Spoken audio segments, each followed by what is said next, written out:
दोस्तों आज की हमारी इस घटना की शुरुआत होती है सऊदी अरब के एक इलाके से। सऊदी अरब में एक छोटा सा गांव पड़ता है जिसका नाम है अल नूरा। साथियों, इस अल नूरा गांव में रहने वाला अब्दुल रहमान, दोस्तों अब्दुल रहमान के पास अपनी 26 एकड़ जमीन होती है, पैसा होता है, रुतबा होता है, मान मर्यादा, इज्जत, सब कुछ यहां तक कि उसके पास होता है। अब्दुल रहमान इस गांव के गरीब लोगों की हमेशा मदद किया करता था, जिसकी वजह से गांव के गरीब लोग भी साथियों अब्दुल रहमान की खूब इज्जत किया करते थे।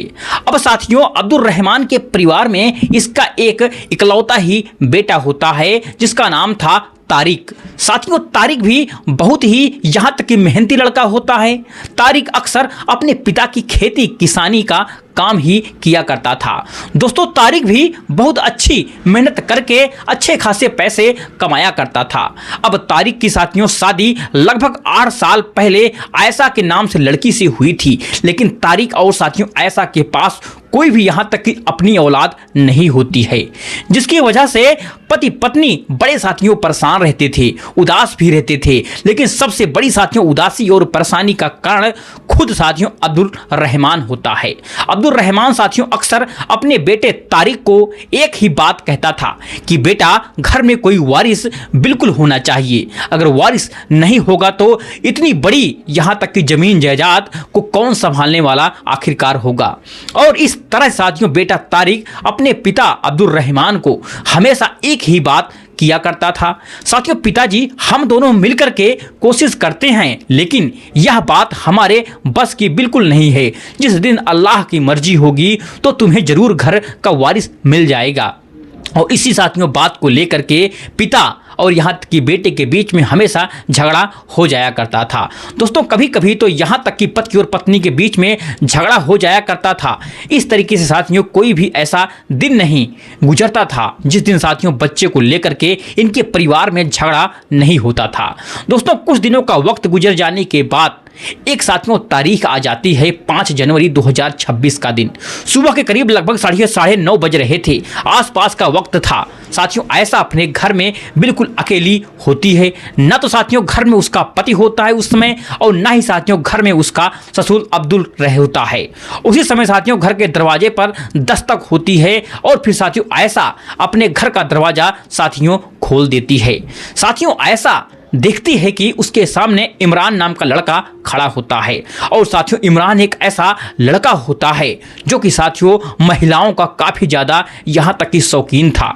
और जैसे ही साथियों इमरान की नज़रें इस महिला पर पड़ती है, इसकी खूबसूरती और साथियों सुंदरता पर यहाँ तक कि पड़ती है, तो साथियों इमरान इस महिला को साथियों आयशा को ऊपर से नीचे तक बिल्कुल साफ साफ निहारने लगता है। दोस्तों, इसके बाद इमरान इस महिला आयशा को कहने लगता है कि मेरा दोस्त आजकल कहाँ रहता है। तभी साथियों आयशा कहती है कि वो बाहर गए हुए हैं। और इस तरह साथियों अब जो यह महिला आयशा होती है, इस लड़के साथियों इमरान को अपने घर के अंदर यहाँ तक कि तुरंत बुला लेती है। और इस तरह से साथियों अब ये दोनों बातचीत कर रहे होते हैं। उसी समय साथियों इमरान का दोस्त तो साथियों तारिक होता है, वह साथियों अपने घर में आ जाता है। और साथियों इसके बाद तारिक अपने दोस्त इमरान से साथियों मिलता है और उसका साथियों हाल चाल यहाँ तक कि पूछता है। अब साथियों तारिक अपने दोस्त इमरान को यहाँ तक कि कहता है कि चलो हम खेत में चलते हैं। और दोस्तों इसके बाद यह दोनों ही साथियों दोस्त मोटरसाइकिल के माध्यम से खेत में चले जाते हैं। खेत में साथियों जाने के बाद दोनों दोस्त साथियों बैठ करके बातचीत करने लगते हैं। और फिर उसी समय साथियों तारिक अपने दोस्त इमरान को यहाँ तक कि कहने लगता है कि इमरान, आजकल मैं बड़ा परेशान रहता हूँ। मेरे पिता अब्दुल रहमान जो हैं वो मुझे हर समय ताने मारते हैं और वह कहते हैं कि जल्दी से मुझे कोई वारिस चाहिए, लेकिन वारिस मैं कैसे दे सकता हूँ। इस तरह साथियों फिर इमरान अपने दोस्त को कहने लग जाता है कि किसी अच्छे से हॉस्पिटल में मुझे तुम ले चलो, वहाँ पर अपना मैं मेडिकल चेकअप यहाँ तक कि करवाऊँगा।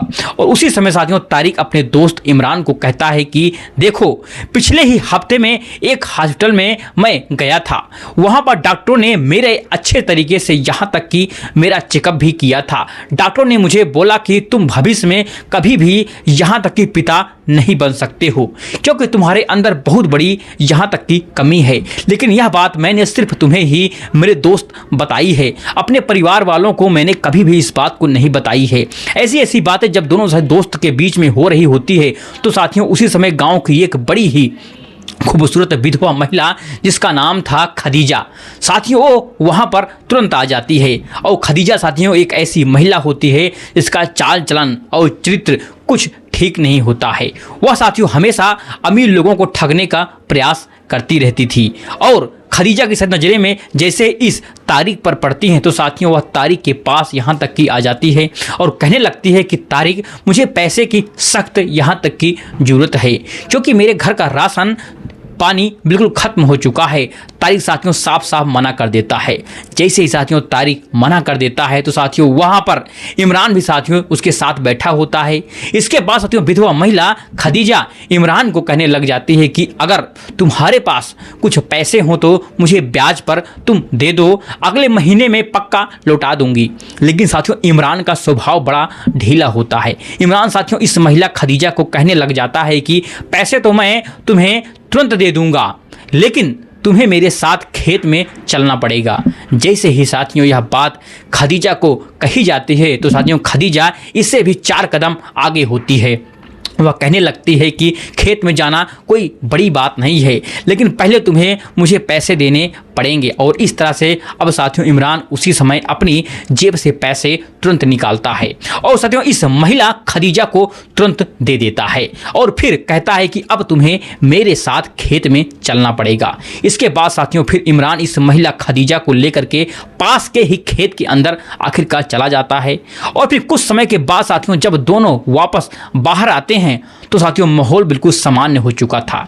इसके बाद साथियों इमरान अपने दोस्त तारिक के पास तुरंत जाता है और हंसते हुए कहता है कि अगर तुम्हें भी इस महिला खदीजा के साथ यहाँ तक कि वक्त बिताना है तो तुम भी तुरंत जा सकते हो। लेकिन साथियों वहाँ पर इमरान कहने लग जाता है कि तुरंत इन कामों में मेरी जरा से भी मेरे दोस्त बिल्कुल दिलचस्पी नहीं है। और जैसे यह बात साथियों कही जाती है तो साथियों खदीजा उसी समय तारिक को कहने लगती है कि तारिक जो बात तेरे दोस्त इमरान में है वो तुझ में बिल्कुल नहीं है।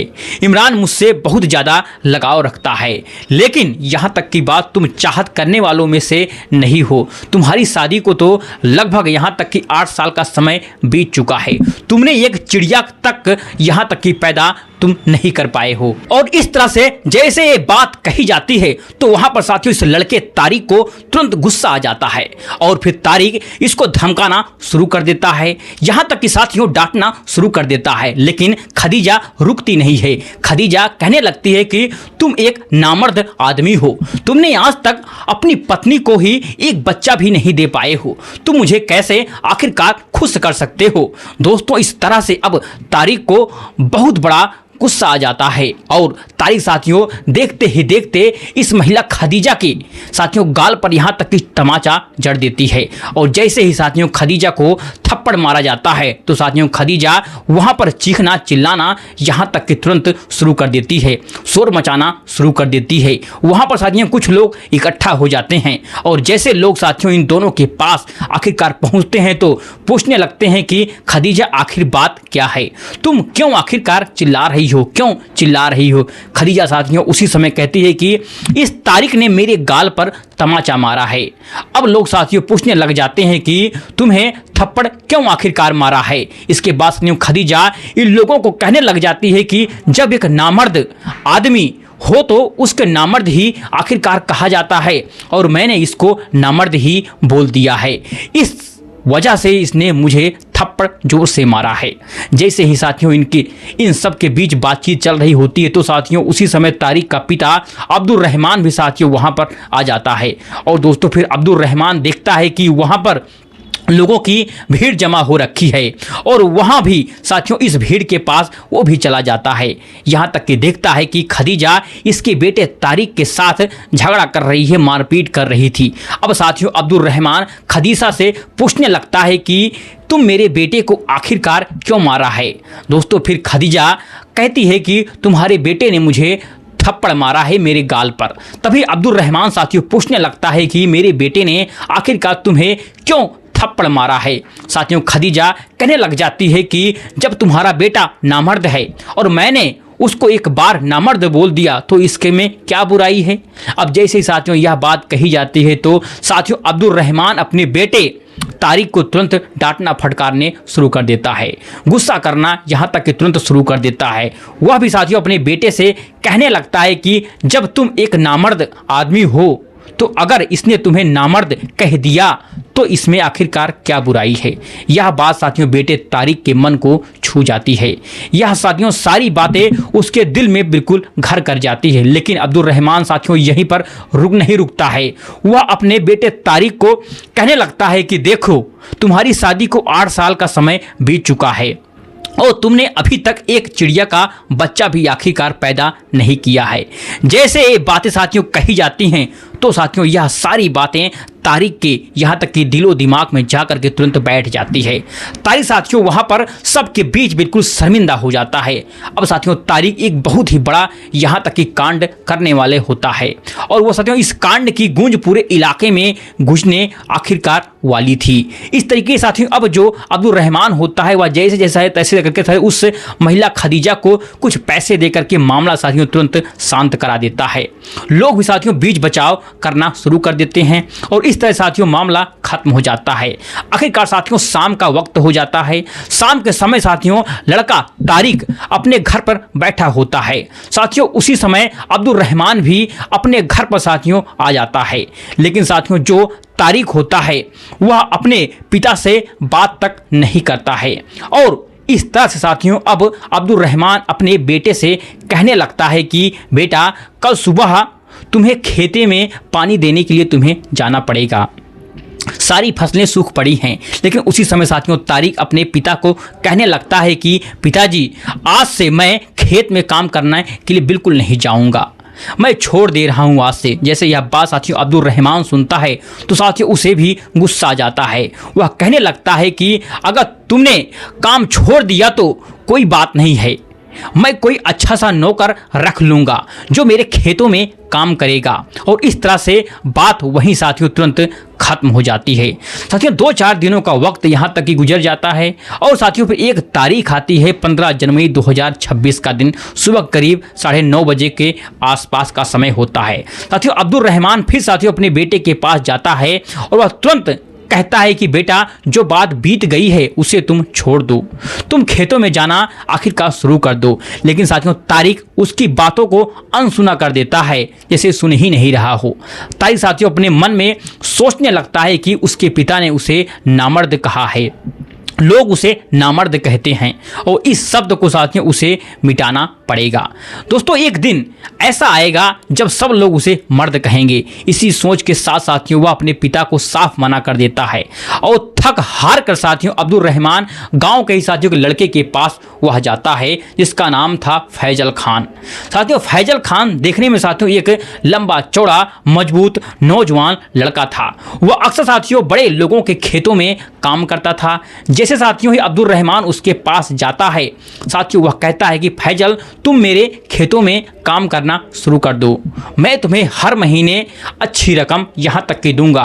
फैजल को साथियों काम की ज़रूरत होती है, इसलिए साथियों वह तुरंत फैजल मान जाता है और काम साथियों शुरू कर देता है। अब साथियों फैजल रोज़ खेत में काम करता है और फिर साथियों घर के कामों में भी वह हाथ बटाता है। लेकिन साथियों फैजल एक ऐसा लड़का होता है जिसे साथियों औरतों में दिलचस्पी होती है। वह साथियों अक्सर तारिक की साथियों पत्नी आयशा को अजीब नज़रों से हमेशा देखता रहता था, क्योंकि साथियों उसे आयशा की खूबसूरती बहुत पसंद आ जा चुकी थी। लेकिन साथियों यह बात अभी तक किसी को यहाँ की कानों पता तक नहीं थी। दूसरी तरफ साथियों तारिक अपने मन में सोचता रहता था कि उसे कोई बड़ा फैसला आखिरकार लेना पड़ेगा। दोस्तों फिर कुछ दिनों के बाद 25 जनवरी 2026 का दिन आखिरकार आता है और फिर कुछ सुबह साथियों करीब 10 बजे के बाद फैसल खेत में काम करके घर लौटता है। दोस्तों उसी समय तारिक उसे कहता है कि मुझे तुमसे ज़रूरी बात करनी है, चलो खेत में हम दोनों चलते हैं। दोस्तों दोनों खेत में जाते हैं और वहां पहुंच करके तारिक साथियों कहता है कि तुम्हें मेरे लिए एक बहुत ज़रूरी काम करना पड़ेगा। फैजल साथियों तुरंत पूछता है कौन सा काम भाई साहब? तारिक कहता है कि तुम्हारे घर में गरीबी है और मैं उसे दूर कर सकता हूँ। फिर वह साथियों साफ शब्दों में कहता है कि मेरे घर में मेरी पत्नी आयशा है, लेकिन हमारे कोई संतान नहीं है और मैं चाहता हूं कि तुम मेरी पत्नी को एक अच्छा सा बच्चा दो। यह सुनकर साथियों फैजल चुप रह जाता है, लेकिन साथियों तारिक उसकी चुप्पी समझ जाता है और साथियों उसे कहता है कि इस काम के बदले तुम्हें लाखों करोड़ों रुपए मिलेंगे, लेकिन यह बात किसी को भी आखिरकार कानों कानों तक पता नहीं चलनी चाहिए। अब जैसे ही साथियों 5 लाखों की बात सामने आती है तो साथियों फैजल खान तुरंत मान जाता है। फैजल खान मन में साथियों सोचने लग जाता है कि उसको लाखों रुपए इसके लिए मिलने वाले हैं और इस तरह से साथियों दोनों की योजना आखिरकार बन करके तैयार हो जाती है। दोस्तों शाम हो जाती है। शाम के समय साथियों जैसे ही तारिक अपने घर पर आता है तो साथियों अपनी पत्नी आयशा से मिलता है और उसे कहता है कि आयशा तुम्हें मेरा एक काम आखिरकार करना पड़ेगा। दोस्तों फिर आयशा पूछने लगती है कि ऐसा कौन सा काम है, मुझे तुरंत बताइए। तभी साथियों तारिक अपनी पत्नी आयशा को कहता है कि तुम्हें हमारे नौकर फैसल खान के साथ रातें गुजारनी पड़ेंगी। जैसे ही साथियों यह बात आयशा सुनती है तो साथियों उसके पैरों के नीचे यहाँ तक कि जमीन खिसक जाती है। दोस्तों आयशा साफ साफ मना कर देती है और कहती है कि मैं एक गलत काम बिल्कुल नहीं करूंगी। लेकिन साथियों आयशा का पति तारिक उसे समझाने लगता है कि देखो यहाँ के लोग और यहाँ तक कि मेरा पिता अब्दुल रहमान भी मुझे हमेशा नामर्द कहता है और यह शब्द मेरे लिए बिल्कुल जहर है। तारिक साथियों अपनी पत्नी को समझाता रहता है, लेकिन साथियों आयशा फिर भी यहाँ तक कि नहीं मानती है। इसके बाद साथियों तारिक बिल्कुल साफ शब्दों में कह देता है कि अगर तुम यह काम नहीं करोगी तो एक दिन मैं जहर खा करके यहाँ तक कि मर जाऊँगा। दोस्तों इस तरह से जैसे तैसे करके साथियों तारिक अपनी पत्नी आयशा को साथियों मनाने में बिल्कुल कामयाब हो जाता है। दोस्तों इस तरीके से रात को लगभग रात हो जाती है। रात करीब साथियों लगभग 10 बजे का समय होता है। घर में सिर्फ साथियों तारिक और उसकी पत्नी आयशा होती है। दोस्तों उसी समय तारिक अपने नौकर फैजल खान को तुरंत फोन करता है और उसे कहता है कि रात के करीब 10 बज रहे हैं, मेरे घर पे तुरंत आ जाओ। रात करीब साथियों लगभग 10 बजे के फैजल खान अपने घर से निकलता है और साथियों तारिक के घर पर आखिरकार पहुंच जाता है। साथियों दरवाजे पर दस्तक होता है और तारिक साथियों दरवाजा खोलकर उसे अंदर ले जाता है। फिर साथियों वह कहता है कि मेरी पत्नी आयशा कमरे में है, तुम अंदर जा सकते हो। दोस्तों फिर फैजल कमरे में तुरंत चला जाता है और साथियों उसके बाद आयशा खुद साथियों दरवाज़ा बंद कर लेती है और साथियों फिर कुछ समय के बाद साथियों दोनों कमरे से बाहर आते हैं और तारिक साथियों फैजल को वापस छोड़ आता है। अब साथियों यह सिलसिला शुरू हो जाता है। हर रात साथियों तारिक अपने नौकर फैजल खान को घर बुलाने लगता है और साथियों उसे अपनी पत्नी के कमरे में भेज देता है। दोस्तों इस तरह से लगभग 1 महीने का समय गुजर जाता है। दोस्तों फिर इस तरह फैजल खान हर साथियों दूसरे तीसरे दिन घर आता और साथियों आयशा के साथ समय बिता करके तुरंत चला जाता। यहाँ तक कि साथियों तारिक फैजल को 5 लाख रुपए तक दे चुका होता है। दोस्तों फिर 5 मार्च 2026 का दिन आखिरकार आता है। साथियों सुबह करीब 9 बजे तारिक साथियों अपने घर में बैठा होता है। साथियों उसी समय उसका दोस्त इमरान साथियों उसे फ़ोन करता है और कहता है कि तुम्हें मेरे साथ मेरी बहन के घर चलना पड़ेगा, हम वहाँ 2 दिन रुकेंगे। साथियों तारिक मान जाता है। इसके बाद साथियों फिर तारिक अपनी पत्नी आयशा को साथियों इस बात को बताता है कि वह 2 दिनों के लिए बाहर जा रहा है। फिर साथियों वह अपने घर से निकल करके इमरान के साथ साथियों उसकी बहन के घर चला जाता है और फिर कुछ देर के बाद साथियों फैजल घर पर आता है। लेकिन साथियों उसी समय अब्दुल रहमान भी साथियों घर पर पहुँच जाता है। साथियों वह फैजल खान से कहता है कि चलो खेत में चलते हैं और दोनों काम पर चले जाते हैं। लेकिन साथियों इस 1 महीने में आयशा फैजल के करीब बिल्कुल आ चुकी थी। दोस्तों वह मन ही मन में साथियों उसे लगाव महसूस करने लगती है। साथियों वह सोचती है कि उसका पति 2 दिन के लिए बाहर है तो क्या ना हम फैजल को घर पर बुला लें। आयशा साथियों फैजल को फ़ोन करती है, साथियों उसे घर आने के लिए यहाँ तक कि कहती है। दोस्तों फैजल बहाना बना करके खेत से तुरंत निकल जाता है और साथियों फिर सीधे घर पहुँचता है। दोस्तों आयशा दरवाज़ा खोलती है और उसे अंदर ले जाती है। लेकिन साथियों कुछ देर के बाद अचानक साथियों अब्दुल रहमान घर लौट आता है। साथियों वह दरवाज़ा बंद देख कर साथियों आवाज़ लगाता है। साथियों घबराई हुई आयशा तुरंत दरवाज़ा खोलती है। साथियों अब्दुल रहमान कहता है कि वह अपना पर्स और मोबाइल भूल गया था। वह अंदर जाता है और साथियों फिर कमरे में पहुंचते ही साथियों फैजल खान को देख करके बिल्कुल वह समझ जाता है और साथियों फिर वह गुस्से में फैजल खान को पीटना शुरू कर देता है। दोस्तों फैजल डरते हुए कहता है कि इस काम के लिए मुझे 5 लाख रुपए दिए गए हैं और यह सब तारिक के कहने पर आखिरकार हुआ है। लेकिन साथियों अब्दुल रहमान कुछ नहीं सुनता है। फिर साथियों गुस्से में वह पास पड़ी कुल्हाड़ी उठाता है और साथियों फैजल खान पर वार कर देता है। दोस्तों फैजल खान वहीं पर गिर जाता है। इसके बाद साथियों वह आयशा पर भी हमला आखिरकार कर देता है और साथियों वह भी वहीं दम तोड़ देती है। शोर सुनकर साथियों लोग इकट्ठा हो जाते हैं। पुलिस के साथियों खबर भी दी जाती है। पुलिस साथियों तुरंत आती है। साथियों दोनों शवों को कब्जे में लेकर के पोस्टमार्टम के तुरंत भेजती है और साथियों फिर अब्दुल रहमान को तुरंत ही गिरफ्तार कर लेती है। साथियों फिर थाने में अब्दुल रहमान पूरी कहानी यहाँ तक कि पुलिस को बता देता है। दोस्तों यह थी आज की कहानी। आपको कैसी लगी? अगर आपको अच्छी लगी है वीडियो को लाइक, चैनल को सब्सक्राइब करना ना भूलिए। चलिए मिलते हैं नेक्स्ट वीडियो में एक नई कहानी के साथ। तब तक के लिए जय हिंद, जय भारत, जय हिंदुस्तान।